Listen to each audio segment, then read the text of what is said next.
Hello and welcome to this instructional video of the Nebraska Realtors Association.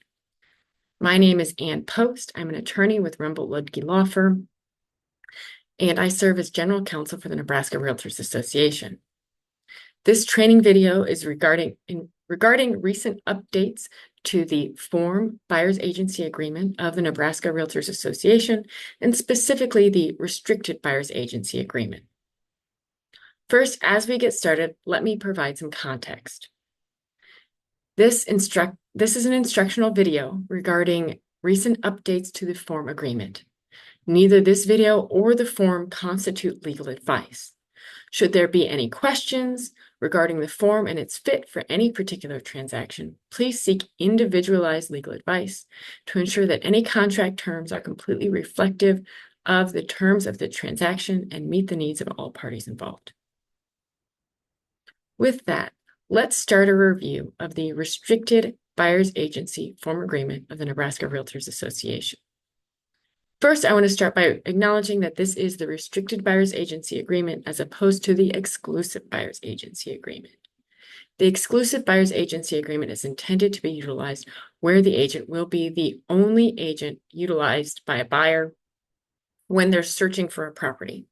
The Restricted Buyer's Agency Agreement is intended to be utilized when representation will be much more limited in scope, for example, limited to a particular property. So with that, let's start at the beginning of this form.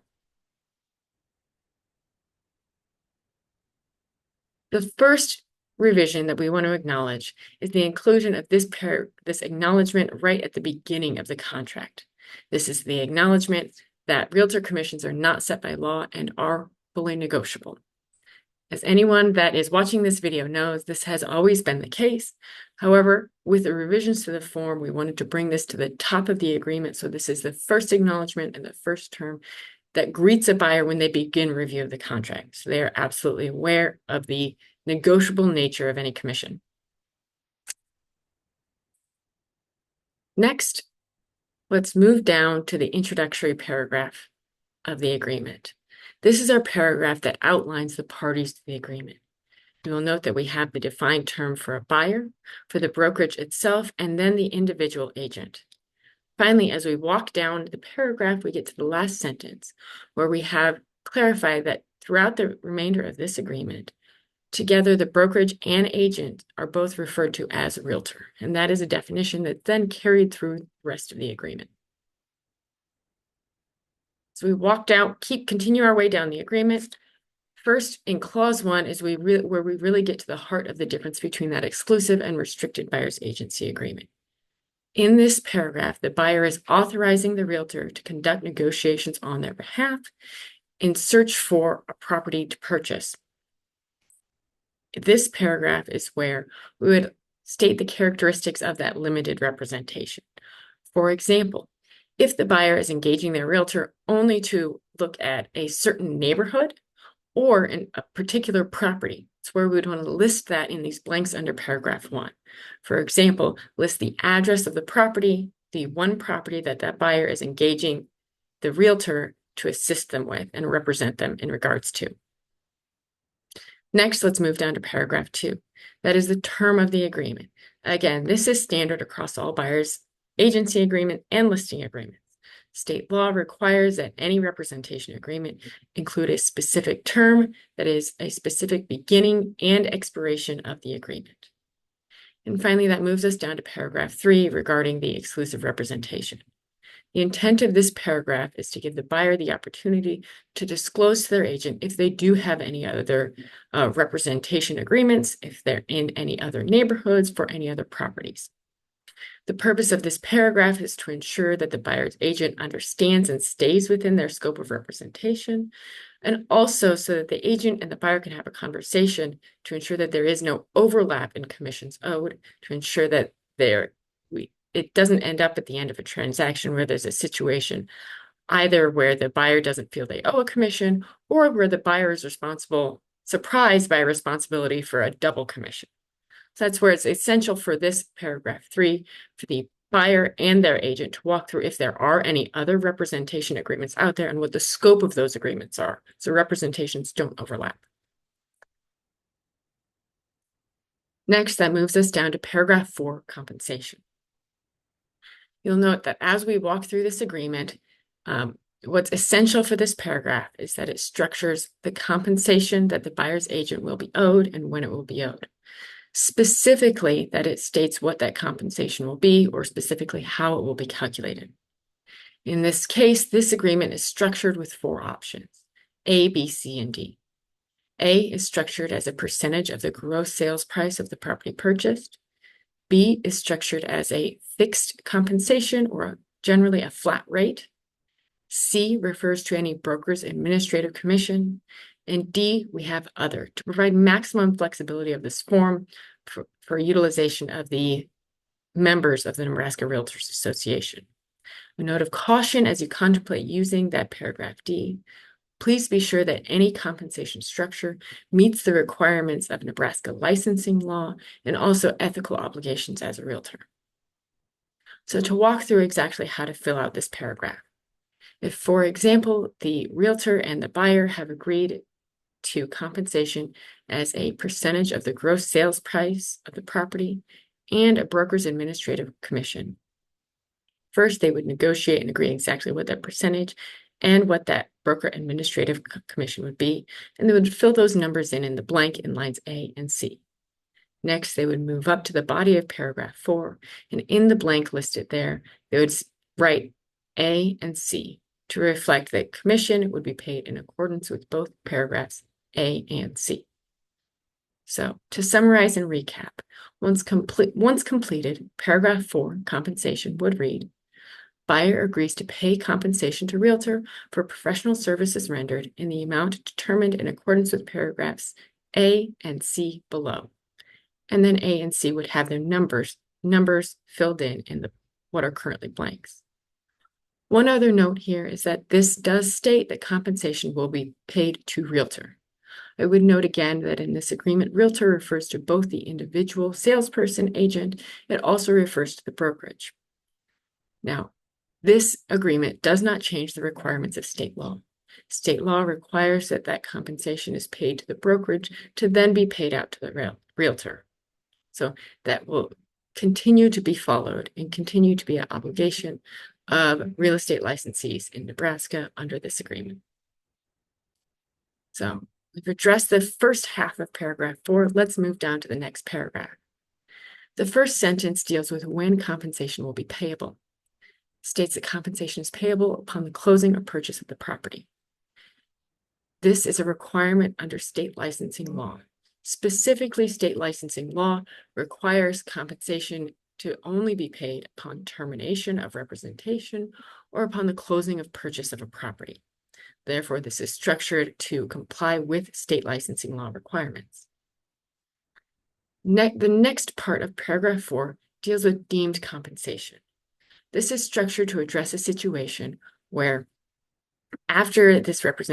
where the buyer's agent has been representing a buyer, has showed them several properties, and then the term of their representation agreement ends. What happens then if the buyer goes ahead and signs a purchase agreement for one of those properties visited, or a property that the buyer's agent brought to their attention? That's where deemed compensation arises. This paragraph specifically states that if, after the termination of representation within a set number of days, the purchaser goes ahead and signs a purchase agreement for one of those properties, or actually closes on the purchase of one of those properties, that a commission will still be owed to the buyer's agent. I'd like to note that I keep saying within a set number of days. This is because you will note in this paragraph there are blanks to be filled in to complete what those set number of days are. These are blanks because these need to be customized to your particular market, what is reasonable within your particular market, and really the circumstances of the real estate market at any one point in time. So next, that moves us to paragraph 5, compensation disclosure. You'll note that this paragraph is bolded and requires the buyer initial in several places. These are several new terms, and we wanted to bold them to bring those attention to the buyer and ensure that they had read these thoroughly with their initial. So first, let's move to paragraph 5A, net compensation. This clarifies what happens really the distinction between the compensation owed under paragraph 4 and the structure and if the listing agent still makes an offer of compensation. So what this clarifies is that if their parties enter into a purchase agreement for a property where the listing agent is making an offer of compensation, that the buyer's agent can accept that offer of compensation, and that compensation will be used to offset the compensation that buyer owes their buyer's agent. Next, as we move down to 5B, that is the make whole provision. This provides further clarification. In a situation where we have that net compensation, where the property at issue, there is an offer of compensation related to that property. In the situation where the compensation agreed to under paragraph 4 is more than the offer of compensation from listing agent, this paragraph acknowledges that the buyer will be responsible to pay the difference between that offer of compensation and the compensation agreed to under paragraph 4, or to make whole the buyer's agent's commission under this agreement. And finally, that moves us to paragraph 5C. This is compensation limits. This acknowledges that the compensation agreed to in that paragraph 4 is the maximum compensation that a buyer can accept. So, for example, in the scenario where there is an offer of compensation and that offer of compensation exceeds what was agreed to in paragraph 4, that the buyer cannot accept the full offer of compensation, they're limited to acceptance of only what was agreed to under paragraph 4. All right, that brings us next to our paragraph 6, failure to close, and 7, termination. When we look at the paragraph 6, failure to close, this is a term that has changed very little from previous versions of a buyer's agency agreement. This states that if the buyer enters into a purchase agreement and it fails to close through no fault of the buyer, that commissions will be waived. It also goes on to clarify that if there is a purchase agreement that fails to close, not because of any contingency listed in the purchase agreement, not because of a refusal of seller, but simply buyer's refusal to close, that compensation and that commission will still be owed to a buyer's agent. Then that brings us down to paragraph 7, termination. This is a new paragraph to this agreement. What this sets forth is that either party, the buyer or the buyer's agent, has the ability to terminate a representation agreement upon 10 calendar days written notice to the other. This is intended to help both parties in that situation where representation has started and maybe the parties find that it's just not a good fit. This allows either party to terminate that representation. I would note, however, that as we move down that paragraph, this does refer back to that paragraph 4 in deemed compensation to ensure that even if representation is terminated, if the buyer does go ahead to purchase a property that was brought to their attention by the buyer's agent, commission will still be owed.